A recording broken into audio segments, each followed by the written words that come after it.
चलिए आज हम टेंस की प्रैक्टिस करते हैं। और टेंस जैसे कि आप जानते हैं कि विभिन्न प्रकार के सेंटेंसेस को ट्रांसलेट करने के लिए टेंस बहुत ही अधिक महत्वपूर्ण होते हैं।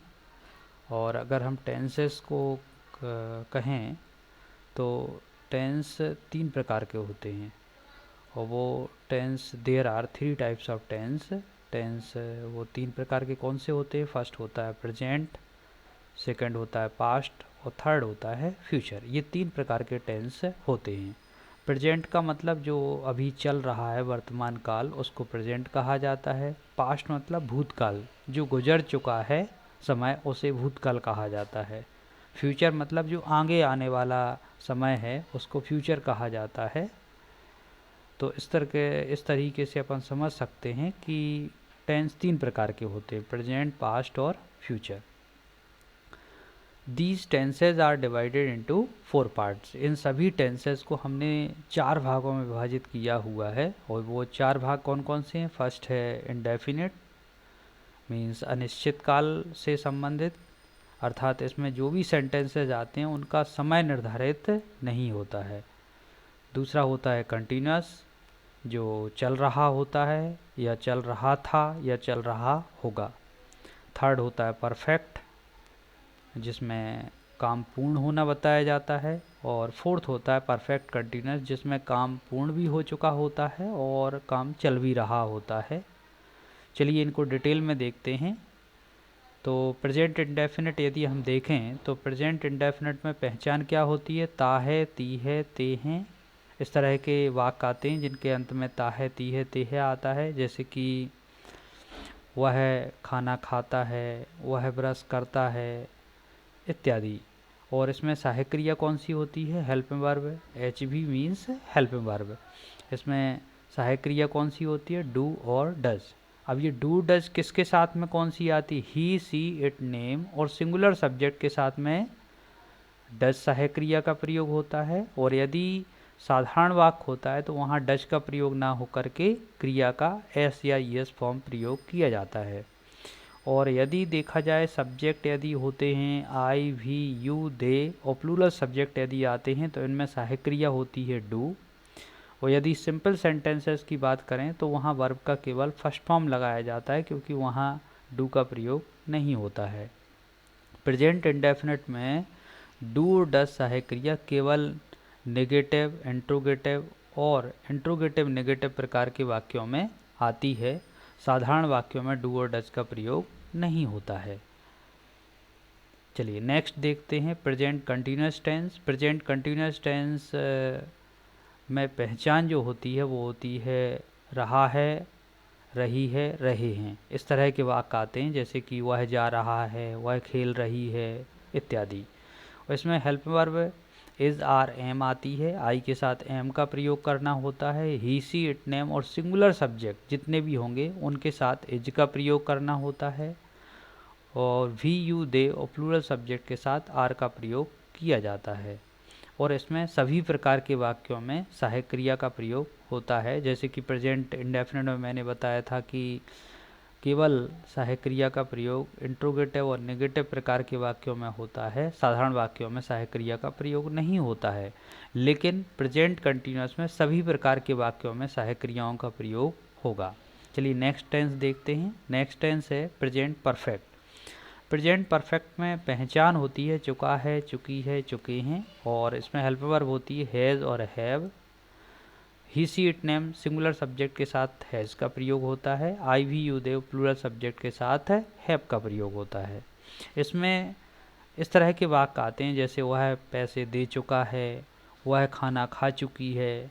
मीन्स चुका है अंत में आना चाहिए, उसने यह काम कर लिया है, तो ये भी प्रेजेंट परफेक्ट का कहलाएगा। चलिए नेक्स्ट टेंस देखते हैं, प्रेजेंट परफेक्ट कंटिन्यूस।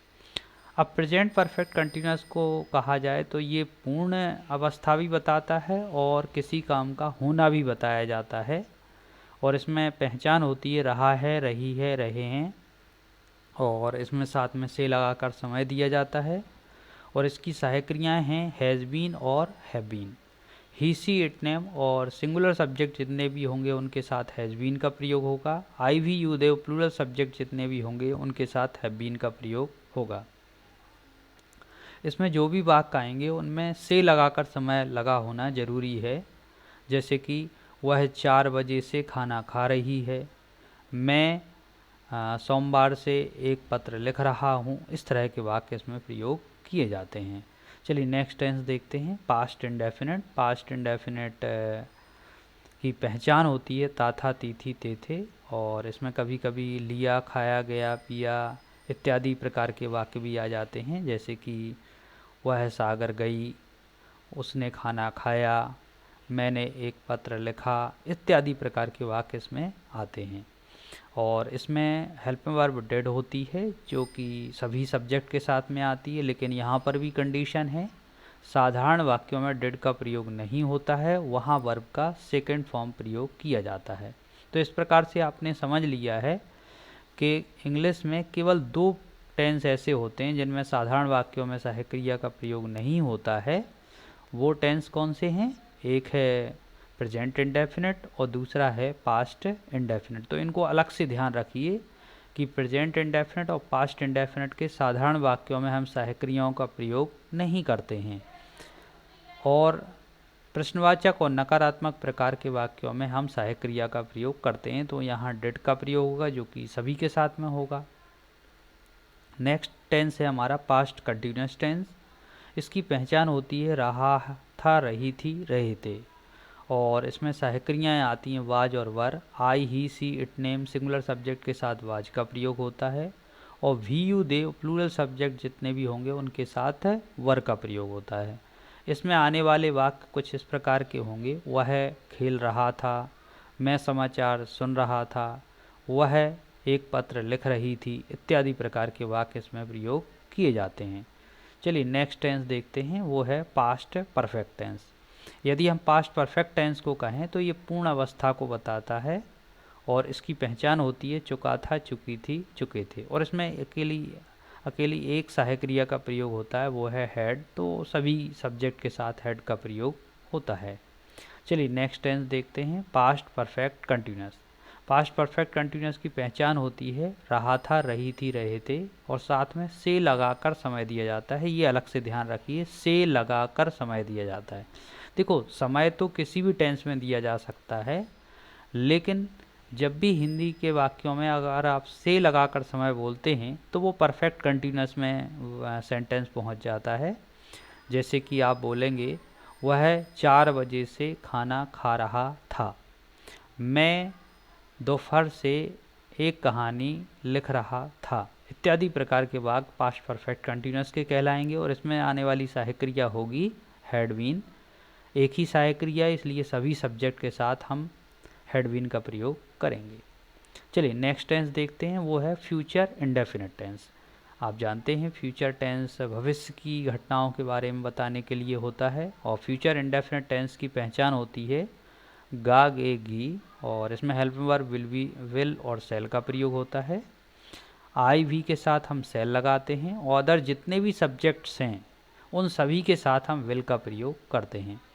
जनरली अगर हम देखें तो फ्यूचर टेंस में लोग हर एक सब्जेक्ट के साथ में विल का प्रयोग करते हैं, लेकिन अगर हम रूल्स रेगुलेशंस पर जाएं तो आई भी के साथ सेल, अदर सब्जेक्ट के साथ विल का प्रयोग किया जाता है। नेक्स्ट टेंस है future continuous tense. Future continuous tense भविष्य की चलने वाली घटनाओं को बताने के लिए प्रयोग किया जाता है। इसकी पहचान है रहा होगा, रही होगी, रहे होंगे। जैसे कि वह खेल रहा होगा, मैं समाचार सुन रहा होऊंगा इत्यादि। और इसमें helping verb will be, shall be प्रयोग किए जाते हैं, आई बी के साथ सेल बी एज रूल्स, और अदर जितने भी सब्जेक्ट होते हैं उनके साथ विल बी का प्रयोग किया जाता है।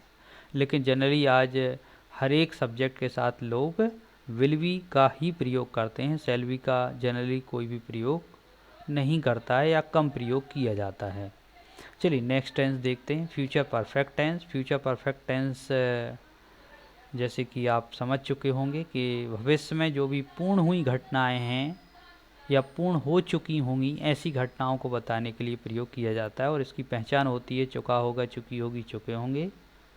जैसे वह खाना खा चुका होगा, मैं एक पत्र लिख चुका होऊंगा, इस तरीके से। और इसमें हेल्प वर्ब आती है will have, shall have, IV के साथ सेल हैव का प्रयोग होता है और अदर जितने भी सब्जेक्ट्स हैं उनके साथ विल हैव का प्रयोग होता है।